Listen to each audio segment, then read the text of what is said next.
सुमनसवन्दित सुन्दरि माधवि चन्द्र सहोदरि हेममयि मुनिगणवन्दित मोक्षप्रदायिनि मञ्जुळभाषिणि वेदनुते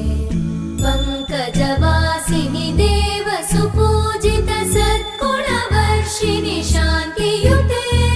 जय जय हे मधुसूदन कामिनि आदिलक्ष्मि जय पालय माम्